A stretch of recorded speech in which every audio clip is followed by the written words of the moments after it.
बड़ी अच्छी मित्र लागी। जैसे ही निषाद राज गोह को पता चला है हमारे मित्र राम जी आए हैं, हमारे राज्य में तुम निषाद राज जी राम जी से मिलने के लिए आए, चरणों में गिर गए और राम जी ने उठा के अपने हृदय से लगा दिया। मित्र, आपका स्थान चरणों में नहीं, आपका स्थान तो हृदय में है। लक्ष्मण यहां पर निषाद राज जी ने कहा, प्रभु हम जानते हैं कि आपको अयोध्या से निकाल दिया, किंतु आप एक काम करें, आप यहीं के राजा बन जाओ, हम आपकी सेवा करेंगे, हम सब आपके सेवक, आप हमारे राजा। निषाद राज जी ने कहा, निषाद राज जी थे, राम जी ने कहा, भैया आपके भावों का मैं सम्मान करता हूं, किंतु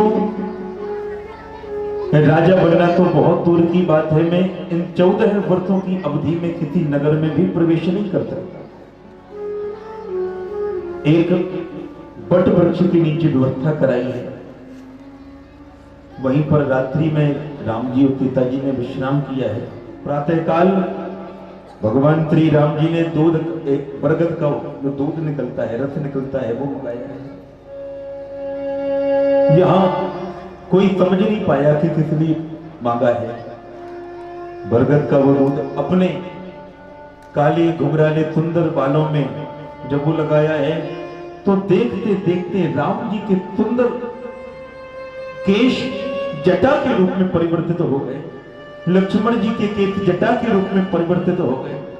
प्रातः है वहां से आगे बढ़े, गंगा पार जाना है। चलते चलते चलते थोड़ा सा आगे सुमंत जी से कहा कि चाचा जी आप अब वापस जाइए। और यहां निषाद राज जी के साथ में राम जी चलते चलते गंगा जी के किनारे आए हैं। यहां सुमंत जी के घोड़े जाने के लिए तैयार नहीं है, नहा रहे हैं। पशु पक्षी भी रो पड़े राम जी के वनवास में। माही नाग ना के बटयाना, माही नाग के बटयाना, माही नाग के बटयाना, माही नाग के बटयाना,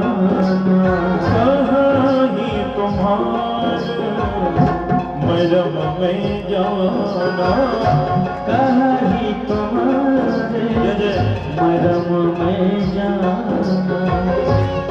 कहीं तुम्हारे मरम में जाना, कहीं तुम्हारे मरम में जाना। राम जी ने कहा, ओ केवट भैया नाव लेके आ जाओ। और जैसी केवट ने सुना तो पहले तो पास ही में नाव चला रहा था, ऐसी पतवार चलाई कि दूर चला गया। बोले नहीं आएंगे, हम नहीं आएंगे आपके पास। भगवान ने कहा क्यों? तो केवट बोला इसलिए कि कहीं तुम्हारे मरम में जाना। जिन भगवान का मरम ब्रह्मा जैसे देवता नहीं जान पाए, जो लक्ष्मण जी 24 घंटा राम जी के साथ रहते हैं, लक्ष्मण हो यह मरम न जाना, जो कछु चरित रचा भगवान। जो भगवान भूत भावन भोलेनाथ कैलाश पति, वो भी राम जी के मरम को नहीं जान पाए। उमा मरम यह काहू न, शिव जी राम जी के मरम को नहीं जानता। ब्रह्मा राम जी के मरम को नहीं समझ पाए, इंद्र भी नहीं समझ पाया। गोवर्धन लीला में इंद्र समझता है साधारण मनुष्य का बालक है और जल वृष्टि कराई, इतना जल बरसाया जो प्रलय के समय बरसता है। तो जिन भगवान का मर्म देवताओं के राजा इंद्र भी नहीं जान पाए, और उन भगवान के सामने एक साधारण केवट क्या कहता है कि कहीं तुम्हारा मर्म में जाना, मैं आपके मर्म को जानता हूं। तो जो इतना सम्मान दे रहा हमें, वो कोई साधारण इंसान तो हो नहीं सकता, भगवान ही हो सकता है। इसलिए तो कहा ही तुम्हारे मर्म में जाना। एक बात, कहीं तुम्हारे मर्म में जाना, कहीं तुम्हारे मर्म में जाना, कहीं तुम्हारे मर्म में जाना, कहीं तुम्हारे मर्म में जाना। केवट ने कहा मैं आपको जानता हूं, आपके मर्म को, आपकी महिमा को। भाई भगवान ने बोला भैया आओ। तो केवट आ गया। भगवान ने कहा भैया हमें पार कर दो, गंगा पार जाना है। केवट बोला बिल्कुल नहीं, आपको हम पार नहीं कर सकते। क्यों? क्योंकि सरकार हमें बड़ा डर है आपसे। चुवत तिला भई नारी तुहाई, आपको हम जानते हैं, आपकी महिमा को। कहते केवल एक पत्थर पर आपने अपने चरणों की रज स्फुर्त करा दी और वो पत्थर स्त्री बन गया। और जब पत्थर स्त्री बन गया तो हमारी नाव तो काटती है लकड़ी की, कहीं हमारी नाव बन गई तो हो गई आफत। इसी से तो कमाते हैं। स्त्री बन गई तो हमारी घरवाली तो यही कहेगी कि लगता है नाव बेच के दूसरा विवाह किया है। थोड़ी मानेगा कोई कि नाव स्त्री बन गई। तो इसलिए हम आपको पार नहीं कर सकते। यही तो राम का नामत्व है। हमारे राम जी ने कहा भैया कोई उपाय नहीं है कि तुम्हारी नाव भी बच जाए और हम पार भी उतर जाएंगे। तो केवट ने कहा सरकार उपाय तो है। बोले उपाय क्या? तो केवट कहता है सुनिए प्रभु, हमसे चरणवा धुला होगा। अगर पार जाना है हमसे चरणवा भुलाना होगा। घर पार गंगा जी के जाना होगा। हमसे चरणवा भुलाना होगा। घर पार गंगा जी के जाना होगा। हमसे चरणवा भुलाना होगा। घर पार गंगा जी के जाना होगा। हमसे चरणवा ताली बजा के बजे भक्त हो भगवान की पार गंगा जी के जाना होगा। जय जय।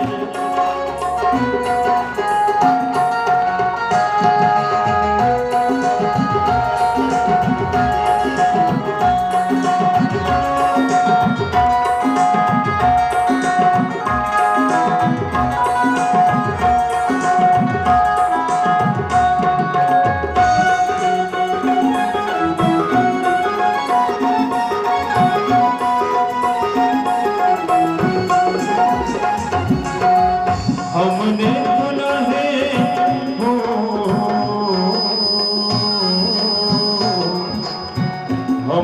सुना है जादू है पगरज में। हमने सुना है जादू है पगरज में। सरकार आपके बारे में हमने सुना है, खतरा हमें आपसे नहीं है,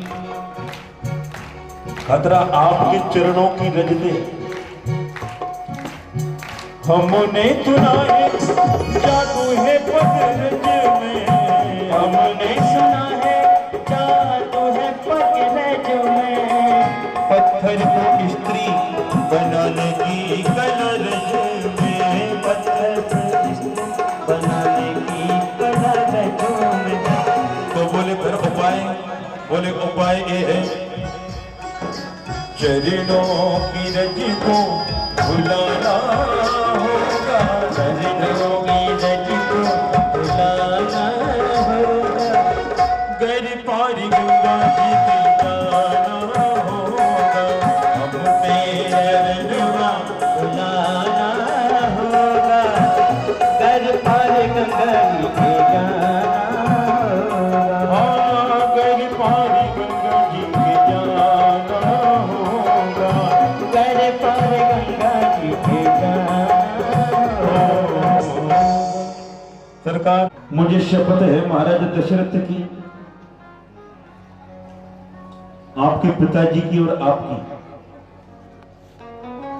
पहला भाव कि मानो लोग तो यही समझेंगे दशरथ जी की कसम खा रहे हैं, पर वास्तविकता में केवट कह रहा मोहि राम आओ राव रे आन दशरथ। जैसे दशरथ जी ने अपनी प्रतिज्ञा पूरी की है, प्रतिज्ञाबद्ध है, प्रतिज्ञा के कारण ही तो आपको वन भेजा, तो उन जैसी प्रतिज्ञा हम भी कर रहे हैं कि आपसे 1 रुपए नहीं लेंगे, कुछ नहीं लेंगे, केवल चरण आप धोया लीजिए, पार कर देंगे आपको। जैसे ही यहां लक्ष्मण जी ने सुना है कि इस साधारण केवट को शर्म नहीं आ रही, हमें बाप का नाम ले रहा, किसी को समझ ही नहीं रहा, पहले तो आ ही नहीं रहा था। तो लक्ष्मण जी बोले भैया ये कौन है, आप बुला रहे, आता नहीं। भगवान बोले भक्त है। बोले ऐसा कैसा भक्त, आपके भक्त भी बड़े विचित्र हैं। बोले कैसे, बोले अभी एक भक्त को पहुंचा रहे थे वापस के अयोध्या जाओ सुमंत जी को, तो एक जा नहीं रहा था और एक आ नहीं रहा, ऐसे तो एक बात ही नहीं मानती आपकी, कैसे भक्ति। फिर राम जी ने कहा लक्ष्मण ये बताओ कि बर्बाद हमें हुआ था कि आपको आपको एक बात और कहूं लक्ष्मण कि जब कोई दुकानदार सुबह सुबह दुकान खोलता है और सवेरे सवेरे अगर उसके पास कोई उधार मांगने वाला आ जाए तो बोनी खराब हो जाती है। अरे तूने हमारी बोनी खराब कर दी। और सवेरे की अगर बोनी खराब हो जाए तो पूरा दिन बेकार जाता है। और हमारी तो घर ही से बोनी खराब हो गई। जब हम घर से चले तो हमने आपसे कहा था, आप दोनों से, पिताजी लक्ष्मण आप लोग यहीं रहो, अपना वन में जाओ, तो आप लोगों ने हमारी बात मानी? बोले नहीं मानी। तो भगवान ने कहा जब घर ही से बोनी खराब है तो हम समझ गए थे जब शुरुआत में ये हाल है तो आगे जितने मिलेंगे वो भी बात नहीं मानेंगे। तो यहां लक्ष्मण जी ने कहा किंतु प्रभु हम आपसे प्रेम करते हैं। भगवान ने कहा केवट भी तो हमसे प्रेम करता है।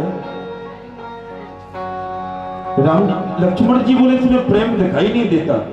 तो भगवान ने कहा लक्ष्मण केवट के भी प्रेम में प्रेम का दर्शन तो है पर प्रदर्शन नहीं, प्रेम का प्रदर्शन नहीं, और भक्ति हो पर भक्ति का प्रदर्शन नहीं। यहां लक्ष्मण जी को क्रोध आया है जब उसने पिताजी की कसम खा ली, धनुष पर बाण चढ़ाया। केवट ने कहा लक्ष्मण भैया चलाओ चलाओ बाण, अच्छी बात है। लक्ष्मण जी बोले तुझे डर नहीं लगता? बोले क्या का डर, मौत की भी एक दिन मौत आएगी जब मेरी मौत आएगी।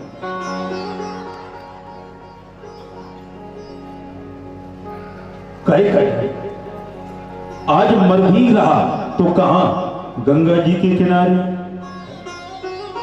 जहां के लिए लोग महापुरुष गाया करते हैं, श्री गंगा जी का तट हो,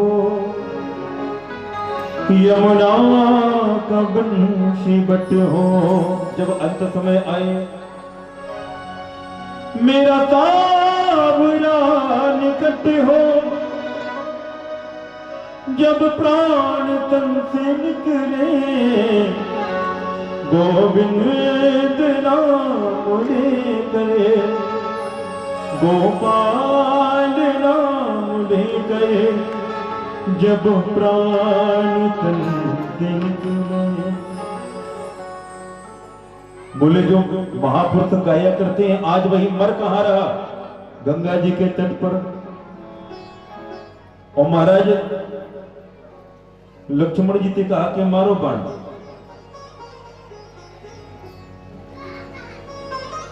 मुझे कोई डर नहीं।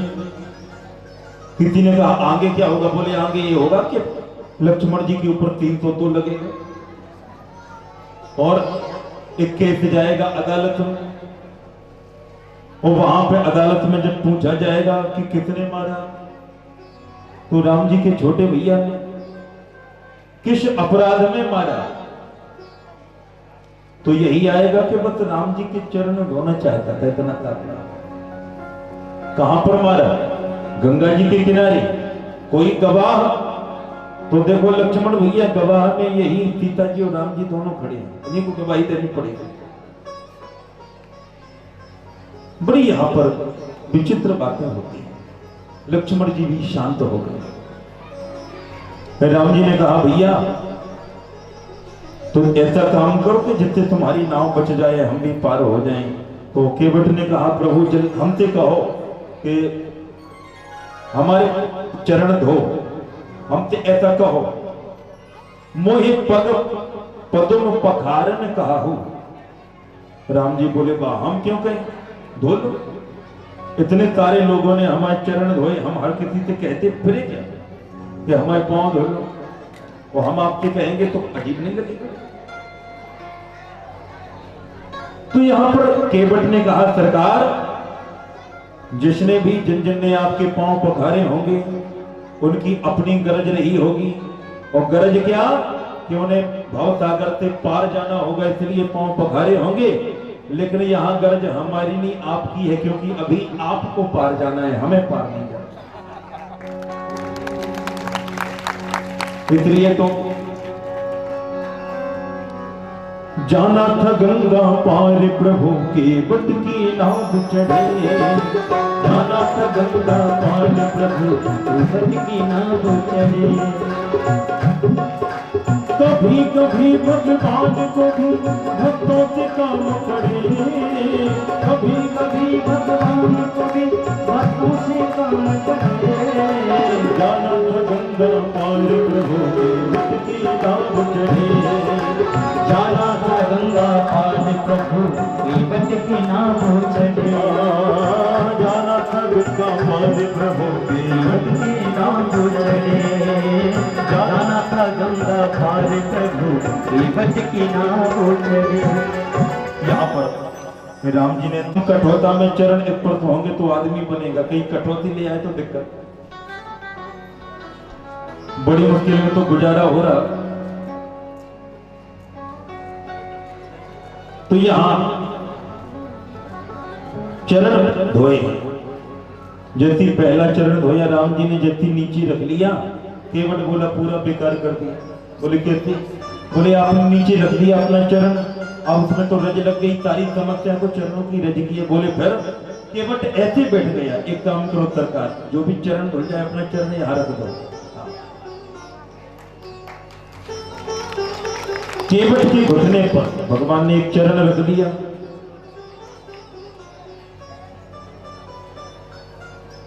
भगवान का दूसरा चरण, बोले भैया एक चरण से हम खड़े हैं, कब तक खड़े रहेंगे, गिर ना जाएंगे।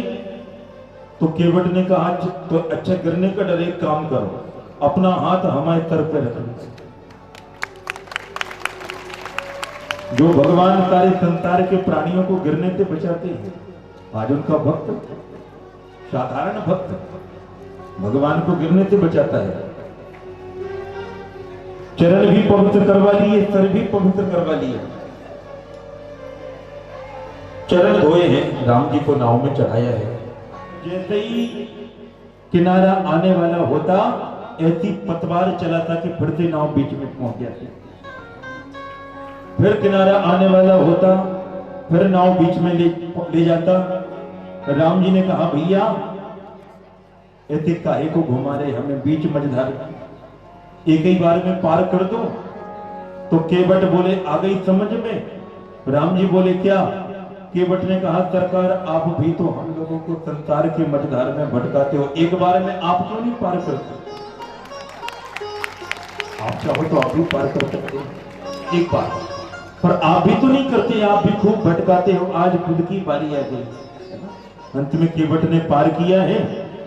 और यहां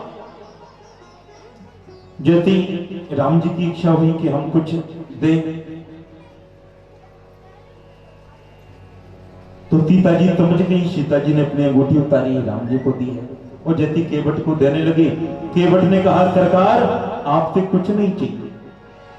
बोले हम भी केवट और ए भी केवट, हम भी केवट और ए भी केवट, बस अंतर इतना है कि हम गंगा के किनारे के केवट और भव सागर के किनारे के केवट। हम भी यहां पार कि तुम आए हो मेरे घाट, हमने तुम्हें पार कियो। तुम आए हो मेरे घाट, मैंने तुम्हें पार कियो। और हम आएंगे तुम्हारे घाट, पार हमें उतारियो। हम आएंगे तुम्हारे घाट, पार हमें उतारियो। बोले सरकार केवल इतनी प्रार्थना है जैसे आज हमने पार कर दिया, कभी भूले भटके आपके घाट पे हम आ जाएं तो हम भी ऐसे ही पार कर दें। और यहां पर केवट ने कहा सरकार थोड़ा ये बताइए कि पढ़े लिखे हो कि अनपढ़ हो? बोले पढ़े लिखे। अच्छा तो चलो आओ एक पूजन और करवा दो। जाते जाते तो गंगा जी के भीतर आए हैं। बोले हमारे जैसे पूर्वज हैं उनके नाम का पूजन करो। राम जी मंत्र पढ़ रहे हैं और केवट के पूर्वजों का पूजन करवाते हैं। धन्य है केवट, खुद का उद्धार कर लिया, परिवार का उद्धार करवा लिया। और जिसके पूर्वजों का राम जी पूजन करवा रहे हो, राम जी मंत्र पढ़ रहे हो, उसकी तो कई पीढ़ियों का कल्याण हो गया, पूर्वजों का भी उद्धार करवा लिया। ऐसा केवट ने कहा सरकार अभी कुछ नहीं,